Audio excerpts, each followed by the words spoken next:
Kung wala kang puso, huwag ka na magluto nito. Char! Dahil today ay gagawin nating sisig itong puso ng saging. Yes, mga mi, hindi mo aakalaing gulay ang ginamit natin sa paggawa ng sisig once matikman mo ang ganitong luto. Sabi ko nga kanina, huwag ka na magluto nito kung wala kang puso. Puso ng saging. Isang puso ng saging lang ang gagamitin natin para sa gagawin nating sisig today, mga mi. Enough na yan para mapakain ang 2 hanggang 3 tao na mag-uulam nito. Pero kung pantagayan mo ito ihahain, naku po, kukulangin pag isang puso ng saging lang. Bali babalatan ko nga lang pala ito until maging yelo na yung makita kong balat.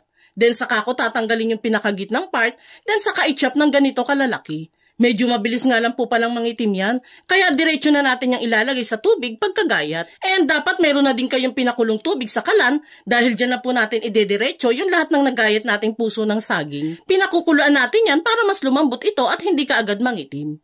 Lagyan lang natin yan ng konting asin at pakuluan muna ng 3 minutes. Habang nagpapakulo tayo niyan, pe-prepare ko lang muna saglit yung iba pa nating ingredients. Maghihiwa lang tayo dyan ng medyo maraming sibuyas. Syempre, since sisig nga itong gagawin natin, kaya medyo damihan na natin ang lagay ng sibuyas. Next ay itong siling green. Pampabango at dagdag anghang din itong siling green sa gagawin nating sisig. Then itong siling labuyo. Depende na lang po sa inyo kung ilang sili ang ilalagay ninyo. Kung sanay naman po kayo sa maanghang, damihan nyo na lang po ang lagay.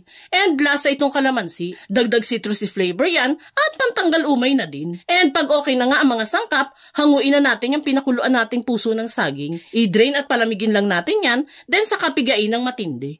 Ayaw naman po kasi natin maging matubig yung sisig natin, kaya need po talaga natin yan pigain. And habang pinipigaan natin yan, i-mega shoutout ko lang po muna yung 4 nating solid viewers na lagi nakasuporta sa mga videos na ginagawa natin. Ito ay sila Ma'am Jem Domingo ng Cavite, Ma'am Mary Angcoisona ng Nueva Ecija, Ma'am May Carabello ng Tondo, at si Sir Sander Nunes ng Antipolo. Salamat sa pagsuporta mga ma'am at sir.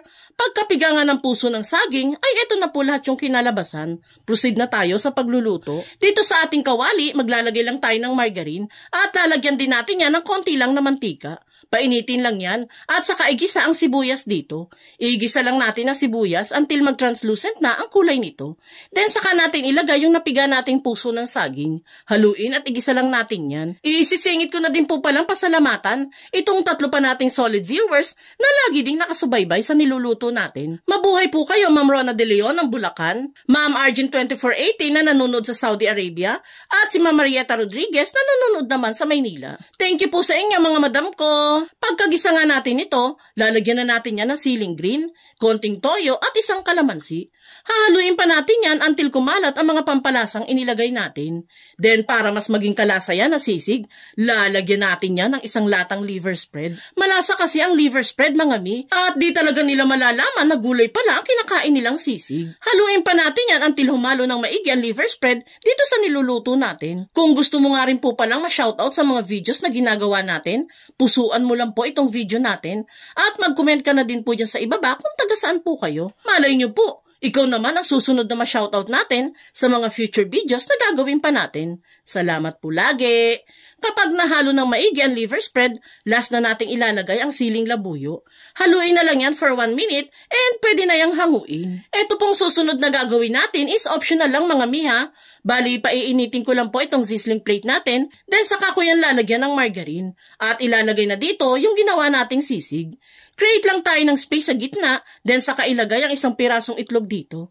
Lagyan ng kalamansi sa ibabaw at siling labuyo, then hanguin. And there you have it mga mi. Ready to serve na ito mas pina-healthy at mas pinasarap na sizzling sisig recipe natin. Mas makakatipid tayo dito dahil gulay na ang ginamit natin instead of karne. Kaya kung mahilig kayo sa sisig, why not itry nyo na ding magluto nito?